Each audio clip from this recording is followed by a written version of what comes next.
ओम शांति। 8 अक्टूबर 2021। बाबा के महावाक्य। मीठे बच्चे, अब विदेही बनने का अभ्यास करो। अपनी इस विनाशी देह से प्यार निकाल एक शिव बाबा को प्यार करो। प्रश्न। इस बेहद की पुरानी दुनिया से जिन्हें वैराग्य आ चुका है, उनकी निशानी क्या होगी? उत्तर। वह इन आँखों से जो कुछ देखते हैं, वह देखते हुए भी जैसे नहीं देखेंगे। उनकी बुद्धि में यह होगा कि यह सब खत्म होना है, यह सब मरे पड़े हैं। हमको तो शांति धाम, सुख धाम में जाना है। उनका ममत्व मिटता जाएगा। योग में रहकर किससे बात करेंगे तो उन्हें भी कशिश होगी। ज्ञान का नशा चढ़ा हुआ होगा। गीत। ओम नमो शिवाय। ओम शांति। बाप कहते हैं, मीठे बच्चे, तुम शिव बाबा को जान गए हो। फिर यह गीत गाना तो जैसे भक्ति मार्ग का हो जाता है। भक्ति मार्ग वाले शिवाय नमः भी कहते हैं, मात पिता भी कहते हैं, परंतु जानते नहीं हैं। शिव बाबा से स्वर्ग का वर्षा मिलना चाहिए। तुम बच्चों को तो बाप मिला है, उनसे वर्षा मिल रहा है, इसलिए बाप को याद करते हो। तुमको शिव बाबा मिला है, दुनिया को नहीं मिला है। जिनको मिला है वह भी अच्छी रीति चल नहीं सकते। बाबा के डायरेक्शन बड़े मीठे हैं। आत्म अभिमानी भव, देही अभिमानी भव। बात ही आत्माओं से करते हैं। देही अभिमानी बाप देही अभिमानी बच्चों से बात करते हैं। वह तो एक ही है। सो तो मधुबन में तुम बच्चों के साथ बैठा है। तुम बच्चे जानते हो कि बरोबर बाप आए ही हैं पढ़ाने। यह पढ़ाई सिवाय शिव बाबा के कोई पढ़ा न सके, न ब्रह्मा न विष्णु। यह तो बाप ही आकर पतितों को पावन बनाते हैं, अमर कथा सुनाते हैं। सो भी यहाँ ही सुनाएंगे ना? अमरनाथ पर तो नहीं सुनाएंगे ना? यही अमर कथा सत्यनारायण की कथा है। बाप कहते हैं, मैं तुमको सुनाता तो यहाँ ही हूँ। बाकी सब हैं भक्ति मार्ग के धक्के। सर्व का सद्गति दाता राम एक निराकार ही है। वही पतित पावन ज्ञान का सागर, शांति का सागर है। वह आता ही तब है जब विनाश का समय होता है। सारे जगत का गुरु तो एक परमपिता परमात्मा ही हो सकता है। वह निराकार है ना? देवताओं को भी मनुष्य कहा जाता है, परंतु वह दैवी गुणों वाले मनुष्य हैं, इसलिए उनको देवता कहा जाता है। तुमको अभी ज्ञान मिला है। ज्ञान मार्ग में अवस्था बड़ी मजबूत रखनी है। जितना हो सके बाप को याद करना है, विदेही बनना है। फिर देह से प्यार ही क्यों करे? बाबा तुमको कहते हैं, शिव बाबा को याद करो, फिर इनके पास आओ। मनुष्य तो समझते हैं यह दादा से मिलने जाते हैं। यह तो तुम जानते हो। शिव बाबा को याद कर हम उनसे मिलते हैं। वहाँ तो है ही निराकार आत्माएं बिंदी। बिंदी से तो मिल न सके तो शिव बाबा से कैसे मिलेंगे? इसलिए यहाँ समझाया जाता है, हे आत्माएं, अपने को आत्मा समझ बुद्धि में यह रखो कि हम शिव बाबा से मिलते हैं। यह तो बड़ा गुह्य राज है ना। कईयों को शिव बाबा की याद नहीं रहती है। बाबा समझाते हैं, हमेशा शिव बाबा को याद करो। शिव बाबा आपसे मिलने आते हैं, बस आपके बने हैं। शिव बाबा इसमें आकर ज्ञान सुनाते हैं। वह भी निराकार आत्मा है, तुम भी आत्मा हो। एक बाप ही है जो बच्चों को कहते हैं, मामेकम याद करो। सो तो बुद्धि से याद करना है। हम बाप के पास आए हैं। बाबा इस पतित शरीर में आए हैं। हम सामने आने से ही निश्चय कर देते हैं, शिव बाबा हम आपके बने हैं। मुरलियों में भी यही सुनते हो, मामेकम याद करो तो तुम्हारे विकर्म विनाश हो जाएंगे। तुम जानते हो यह वही पतित पावन बाप है। सच्चा सच्चा सतगुरु वह है। अब तुम पांडवों की है परमपिता परमात्मा से प्रीत बुद्धि। बाकी सभी की तो कोई न कोई के साथ प्रीत बुद्धि है। शिव बाबा के जो बनते हैं उन्हों को तो खुशी का पारा बड़ा जोर से चढ़ा रहना चाहिए। जितना समय नजदीक आता है उतनी खुशी होती है। हमारे अब 84 जन्म पूरे हुए। अब यह अंतिम जन्म है। हम जाते हैं अपने घर। यह सीढ़ी तो बहुत अच्छी है, इसमें क्लियर है, तो बच्चों को सारा दिन बुद्धि चलानी चाहिए। चित्र बनाने वालों को तो बहुत विचार सागर मंथन करना है। जो हेड्स हैं उन्हों का ख्याल चलना चाहिए। तुम तो चैलेंज देते हो, सतयुगी श्रेष्ठाचारी दैवी राज्य में 9 लाख होंगे। कोई बोले इसका प्रूफ क्या है? कहो यह तो समझ की बात है ना। सतयुग में झाड़ होगा ही छोटा। धर्म भी एक है तो जरूर मनुष्य भी थोड़े होंगे। सीढ़ी में सारी नॉलेज आ जाती है।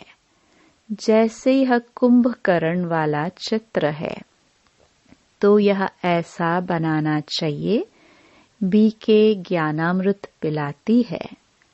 वे विष विकार मांगते हैं। बाबा मुरली में सब डायरेक्शन देते रहते हैं। हर एक चित्र की समझानी बड़ी अच्छी है। लक्ष्मी नारायण के चित्र पर बोलो, यह भारत स्वर्ग था। एक धर्म था तो कितने मनुष्य होंगे? अब कितना बड़ा झाड़ हो गया है। अब विनाश होना है। पुरानी सृष्टि को बदलने वाला एक ही बाप है। 4-5 चित्र हैं मुख्य, जिससे किसको धक से तीर लग जाए।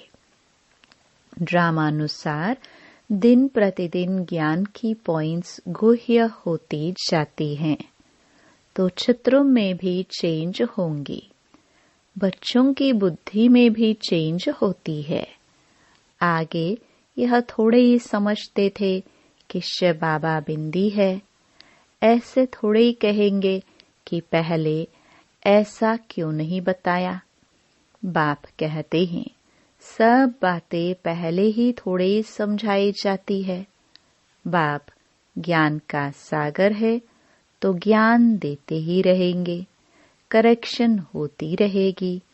पहले से ही थोड़े ही बता देंगे, फिर आर्टिफिशियल हो जाए, अचानक कोई इत्तेफाक आदि होते रहेंगे, फिर कहेंगे ड्रामा। ऐसे नहीं, यह नहीं होना चाहिए। मम्मा को तो पिछाड़ी तक रहना था, फिर मम्मा क्यों चली गई? ड्रामा में जो हुआ सो राइट। बाबा ने भी जो कहा सो ड्रामा अनुसार कहा। ड्रामा में मेरा पार्ट ऐसा है। बाबा भी ड्रामा पर रख देते हैं। मनुष्य कहते हैं ईश्वर की भावी, ईश्वर कहते हैं ड्रामा की भावी। ईश्वर ने बोला या इसने बोला, ड्रामा में था। कोई उल्टा काम हुआ, ड्रामा में था, फिर सुलटा हो जाएगा। चढ़ती कला जरूर है, चढ़ाई पर जाते हैं, कब डगमग हो जाते हैं। यह सब माया के तूफान हैं। जब तक माया है विकल्प जरूर आएंगे। सतयुग में माया ही नहीं तो विकल्प की बात ही नहीं। सतयुग में कभी कर्म विकर्म नहीं होते। बाकी थोड़े रोज है, खुशी रहती है। यह हमारा अंतिम जन्म है। अब अमर लोक में जाने के लिए शिव बाबा से अमर कथा सुनते हैं। यह बातें तुम ही समझते हो। वो लोग कहाँ-कहाँ अमरनाथ पर जाकर धक्के खाते रहते हैं। यह नहीं समझते कि पार्वती को कथा किसने सुनाई। वहां तो शिव का चित्र दिखाते हैं। अच्छा, शिव किस में बैठा? शिव और शंकर दिखाते हैं। क्या शिव ने शंकर में बैठ कथा सुनाई? कुछ भी समझते नहीं हैं। भक्ति मार्ग वाले अभी तक तीर्थ करने जाते रहते हैं। कथा भी वास्तव में बड़ी नहीं है। असल है मन मना भव। बस बीज को याद करो, ड्रामा के चक्र को याद करो। जो ज्ञान बाबा के पास है वह ज्ञान हमारी आत्मा में भी है। वह भी ज्ञान सागर, हम आत्मा भी मास्टर ज्ञान सागर बनते हैं। नशा चढ़ना चाहिए न। वह हम भाइयों आत्माओं को सुनाते हैं। सुनाएंगे तो शरीर द्वारा ही, इसमें संशय नहीं लाना चाहिए। बाप को याद करते करते सारा ज्ञान बुद्धि में आ जाता है। बाप की याद से ही विकर्म विनाश होंगे, ममत्व मिटता जाएगा। कोई का नाम मात्र प्यार होता है। हमारा भी ऐसा है। अभी तो हम जाते हैं सुखधाम। यह तो जैसे सब मरे पड़े हैं। इनसे दिल क्या लगानी है? शांति धाम में जाकर फिर सुखधाम में आकर राज्य करेंगे। इसको कहा जाता है पुरानी दुनिया से वैराग्य। बाप कहते हैं इन आंखों से जो कुछ देखते हो वह सब खत्म हो जाने का है। विनाश के बाद स्वर्ग को देखेंगे। अब तुम बच्चों को बहुत मीठा बनना चाहिए। योग में रह कोई बात करेंगे तो उनको बड़ी कशिश होगी। यह ज्ञान ऐसा है जो बाकी सब भूल जाता है। अच्छा, मीठे मीठे सिखिलदे बच्चों प्रति माता पिता बाप दादा का याद प्यार और गुड मॉर्निंग। रूहानी बाप की रूहानी बच्चों को नमस्ते। धारणा के लिए मुख्य सार। पहला, ज्ञान मार्ग में अपनी अवस्था मजबूत बनानी है, विदेही बनना है। एक बाप से ही सच्ची सच्ची प्रीत रखनी है। दूसरा, ड्रामा की भावी पर अड़ोल रहना है। ड्रामा में जो हुआ सो राइट, कभी डगमग नहीं होना है, किसी भी बात में संशय नहीं लाना है। वरदान, दाता बन हर सेकंड हर संकल्प में दान देने वाले उदारचित महादानी भव। आप दाता के बच्चे लेने वाले नहीं, लेकिन देने वाले हो। हर सेकंड हर संकल्प में देना है। जब ऐसे दाता बन जाएंगे तब कहेंगे उदारचित महादानी। ऐसे महादानी बनने से महान शक्ति की प्राप्ति स्वतः होती है, लेकिन देने के लिए स्वयं का भंडारा भरपूर चाहिए।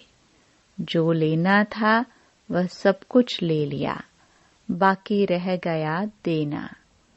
तो देते जाओ, देने से और भी भंडारा भरता जाएगा। स्लोगन, हर सब्जेक्ट में फुल मार्क्स जमा करनी है तो गंभीरता का गुण धारण करो। मातेश्वरी जी के अनमोल महावाक्य। पहला, निराकार परमात्मा का रिजर्व तन ब्रह्मा तन है। यह तो अपने को पूरा निश्चय है कि परमात्मा अपने साकार ब्रह्मा तन द्वारा आकर पढ़ा रहे हैं। इस पॉइंट पर बहुत जिज्ञासु प्रश्न पूछते हैं कि अमृत वेले समय निराकार परमात्मा जब अपने साकार तन में प्रवेश होते हैं तो उसी समय शरीर में क्या चेंज होती है। वो पूछते हैं, क्या तुम इस समय बैठ उनको देखते हो कि कैसे परमात्मा आता है। अब इस पर समझाया जाता है, परमात्मा की प्रवेशता होने समय ऐसे नहीं कि उस शरीर के कोई नयन चयन बदली हो जाते हैं, नहीं, परंतु हम जब ध्यान में जाते हैं तब नयन चयन बदली हो जाता है। परंतु इस साकार ब्रह्मा का पाठ ही गुप्त है। जब परमात्मा इसके तन में आता है तो कोई को भी पता नहीं चलता। उसका यह तन रिजर्व किया हुआ है, इसलिए सेकंड में आता है, सेकंड में जाता है। अब इस राज को समझना। बाकी ऐसे नहीं, कोई पॉइंट समझ में न आवे तो इस पढ़ाई का कोर्स छोड़ देना है। पढ़ाई तो दिन प्रतिदिन गुह्य और क्लियर होते जाती है। सारा कोर्स एकदम तो नहीं पढ़ सकेंगे ना, वैसे आपको समझाया जाता है। और जो भी धर्म पिताएं आते हैं उन्हों में भी अपनी अपनी पवित्र आत्माएं आए, अपना पाठ बचाती है, फिर उन आत्माओं को सुख दुख के खेल में आना है। वो वापस नहीं जाते, परंतु जब निराकार सुप्रीम सोल आते हैं तो वो सुख दुख से न्यारे हैं, तो वो सिर्फ अपना पाठ बजाए फिर चले जाते हैं। तो इस ही पॉइंट को हमें बुद्धि से समझना है। दूसरा, आत्मा और परमात्मा में गुणों और ताकत का फर्क। आत्मा और परमात्मा का अंतर भेद इस पर समझाया जाता है कि आत्मा और परमात्मा का रूप एक जैसा ज्योति रूप है। आत्मा और परमात्मा की आत्मा का साइज एक ही रीति में है। बाकी आत्मा और परमात्मा में सिर्फ गुणों की ताकत का फर्क अवश्य है। अब यह जो इतने गुण हैं, वो सारी महिमा परमात्मा की है। परमात्मा दुख सुख से न्यारा है, सर्वशक्तिवान है, सर्वगुण संपन्न है, 16 कला संपूर्ण है। उनकी ही सारी शक्ति काम कर रही है। बाकी मनुष्य आत्मा को कोई शक्ति नहीं चल सकती है। परमात्मा का ही सारा पाठ चलता है। भल परमात्मा पाठ में भी आता है तो भी खुद न्यारा रहता है, लेकिन आत्मा पाठ में आते भी पाठधारी के रूप में आ जाती है। परमात्मा पाठ में आते भी कर्म बंधन से न्यारा है। आत्मा पाठ में आते भी कर्म बंधन के वश हो जाती है। यह है आत्मा और परमात्मा में अंतर, भेद। अच्छा, ओम शांति।